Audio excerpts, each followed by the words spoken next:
اگر غریبوں کی مدد کریں وہ بھی کرو، لیکن عمرہ تمہارے مقدر میں نہ لکھا ہے تو آپ آئیں گے۔ اور جب ایک بات کو سمجھتے نہیں، پتہ نہیں کیا وجہ ہے، بھئی عمرے میں بھی غریبوں کی مدد ہوتی ہے۔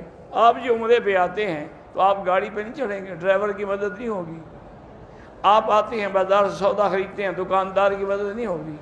یہاں بھی تو غریبوں کی مدد ہوتی ہے۔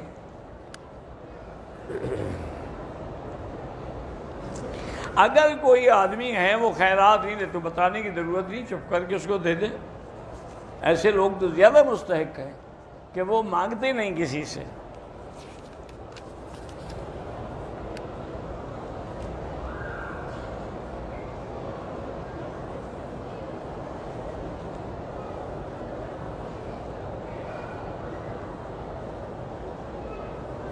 کہتے ہیں جی کہ آپ کہتے ہیں کہ اگر حضرت علی مشکل کشا تھے تو وہ کربلا میں اپنے بیٹے کی حضرت حسین کی مدد کے لیے نہیں گئے۔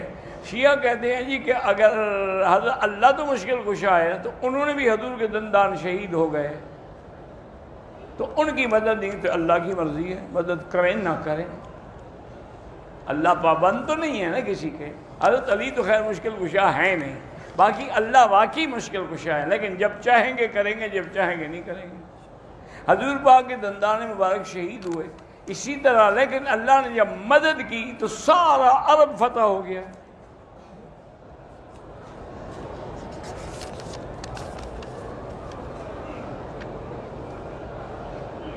ہم قرآن پڑھ کے اپنے والدین رشتہ داروں کو ثواب بخشے، ہاں بالکل ملے گا۔ اشراق کا ٹائم ہوتا ہے سورج نکلنے کے بعد، جب سورج ایک نیزے کے برابر اونچا ہو جائے، یعنی یہاں جو گھڑیوں میں شروق لکھا ہوا ہے نا، یہ سورج نکلنے کا وقت ہے، نماز کا وقت نہیں ہے۔ نماز اس کے 20 منٹ بعد وقت ہوتا ہے۔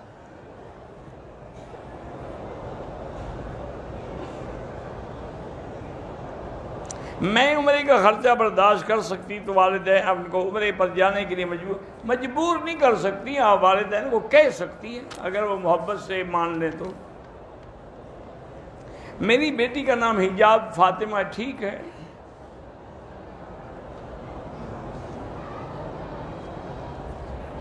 میرے اور میرے شوہر کے ساتھ خالہ آ سکتے ہیں؟ ہاں آ سکتی ہیں۔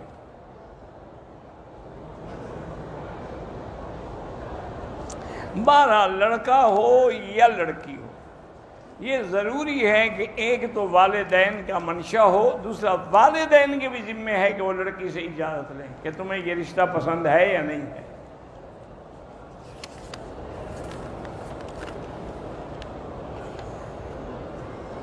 اگر دنیا آپ سے منہ موڑ لے، رشتہ دار آپ کو اکیلا کر دے، تو اللہ تو آپ کے ساتھ ہے نا، وَهُوَ مَعَكُمْ أَيْنَمَا كُنتُمْ، اللہ جی تمہارے ساتھ، تمہیں کیا ضرورت ہے رشتہ داروں کی۔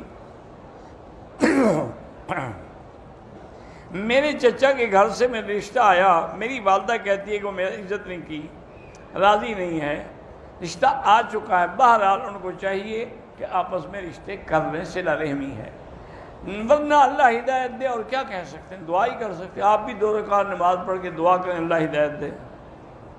امام مسجد کو تنخواہ میں زکوٰۃ نہیں دے سکتے۔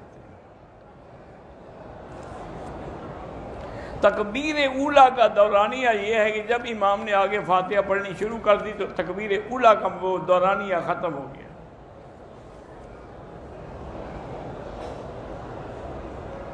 ہمارے مریض پر کوئی دوائی اثر نہیں کرتی، یہ اللہ کے ہاتھ میں ہے، اللہ چاہیں گے دوائی اثر کرے گی۔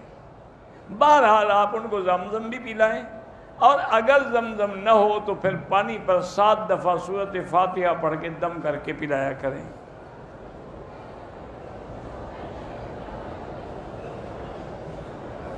میں سرکاری ملازم ہوں، میرا خامند رات بھر کمپیوٹر پہ قرآن کی تلاوت لگا کے سنتے سنتے سو جاتا ہے، کیا یہ شرعاً جائز ہے؟ جائز تو ہے، لیکن بیوی کے حقوق بھی تو ادا کرے نا۔ یہ تو باقاعدہ واقعہ ہے حدیث میں کہ حضرت ابو الدرداء رضی اللہ تعالی عنہ کے گھر میں بہت بڑے جلیل القدر صحابی ہیں،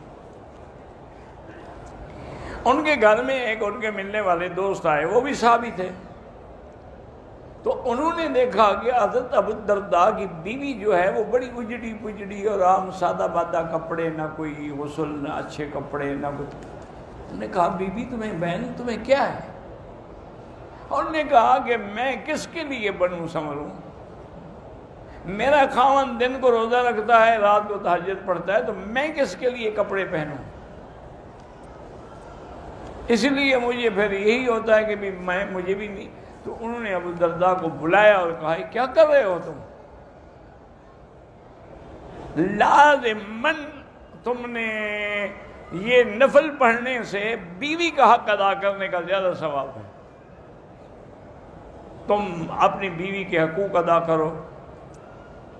ایک دفعہ حضرت عمر رضی اللہ عنہ چونکہ بہت بڑے محدث سے ملہم تھے نا جی، ایک صحابی ہے، انہوں نے کہا حضرت آپ کہتے ہیں کہ بیوی کا حق ادا کرو، تو اس کا حق کتنا ہے؟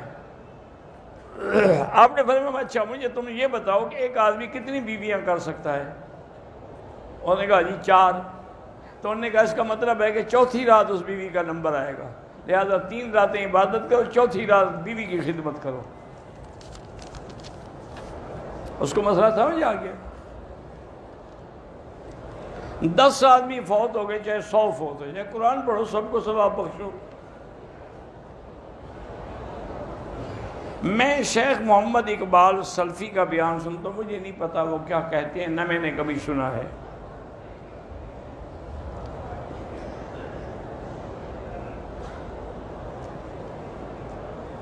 ماں پر زکوٰۃ ہو تو کیا بہو کو دے سکتی ہے؟ ہاں دے سکتی ہے.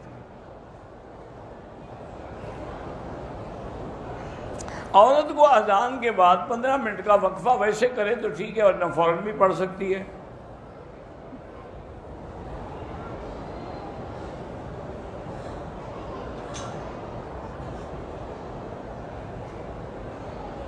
بہرحال ایک عورت نے اپنے خاوند کے حقوق ادا نہیں کیے، اس کے خاوند نے اس کو طلاق دے دی، ٹھیک ہے. اب عورت شوہر کے حقوق ادا نہ کرے، وہ توبہ کرے، استغفار کرے، اور کیا کر سکتی؟ اس نے تو سزا دے دی نا، طلاق ہو گئی، جان چھوٹی.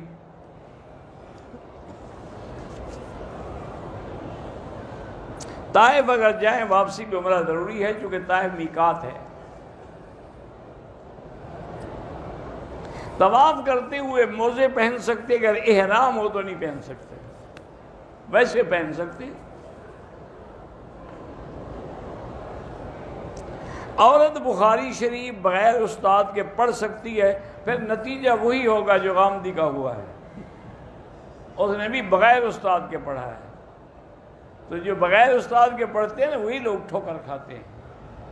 تم لازماً بھی کسی عالمہ سے پڑھو، مرد سے نہ پڑھنا، کسی عالمہ فاضلہ عورت سے پڑھو. آج کل ماشاءاللہ بہت بڑی مدارس بنات ہیں، اس میں بڑی بڑی عالمہ فاضل. مجھے خود ایک بی بی نے بمبئی سے بخاری شریف کی اس نے شرح لکھی ہے، تو اس کی کاپی مجھے بھیجی تھی کہ آپ پڑھ کے مہربانی کر کے تقریر لکھیں.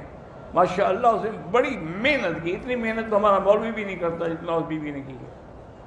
تو عورتیں موجود ہیں، پڑھنا عورت سے، کسی مرد سے نہ پڑھنا.